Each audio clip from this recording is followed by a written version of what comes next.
There are a number of cognitive benefits that are associated with bilingualism. The first point is neuroplasticity, which is basically the flexibility of the brain. So a bilingual individual is better able to adapt to new situations. The second point is improved activation, storage, and selection, and the inhibition of information within the brain. Number 3, the third point, is attention. So a bilingual individual is better able to attend to important stimuli as well as to not pay attention to unimportant stimuli. And the fourth point is improved working memory. So if they see an item in view and then it is removed, they're better able to recall details or the location of that item. Simultaneous bilingualism refers to individuals who have learned two languages from birth and thus have acquired two first languages. Research has revealed that at merely 4 months old, children are able to discriminate between their two languages, and at the age of 1 have developed two separate speech perception systems that are language specific. Tips for working with simultaneous bilinguals include tip number 1. Throwing out the notion of the limited capacity hypothesis. Oftentimes, parents and clinicians who are unfamiliar with bilingual acquisition feel as though the child will become confused and incapable of learning two languages and be put at risk. However, empirical evidence shows us that children are more than capable of learning two languages at once. Tip number 2. Understand that cross-linguistic influence is both a natural and common outcome for simultaneous bilinguals. Implications for clinicians include knowing the child's dominant language and knowing the language structures of both of their languages. Tip number 3. Expect code switching. This is usually not an indicator of a socio-pragmatic or language disorder unless there's enough compelling evidence to suggest otherwise.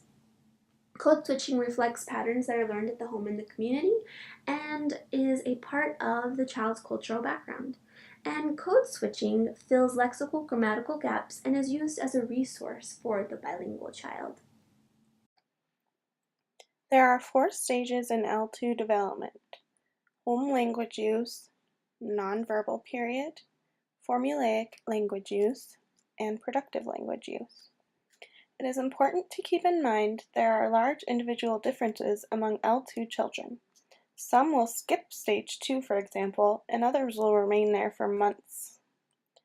It is important because while it is good to know typical characteristics and general expectations, they won't always apply to every child. It is important to be cognizant of the nonverbal stage.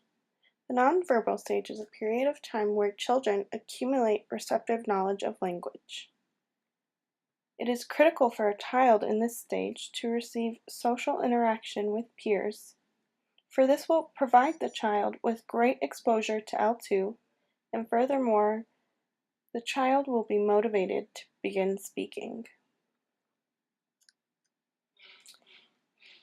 It is important also to know that errors may not actually be errors in language. Think positive. To preface this fact, when a child's L2 use is near that of a native speaker, it is called interlanguage. This can consist of developmental patterns and transfer patterns that make the proficient L2 distinct from the target of a native. Though they may sound incorrect, these transfer and developmental-based patterns are not necessarily errors. These children need a positive light on their development of a second language, so it is important to remain cognizant of their language. While it is distinct, they are still moving toward near native competence.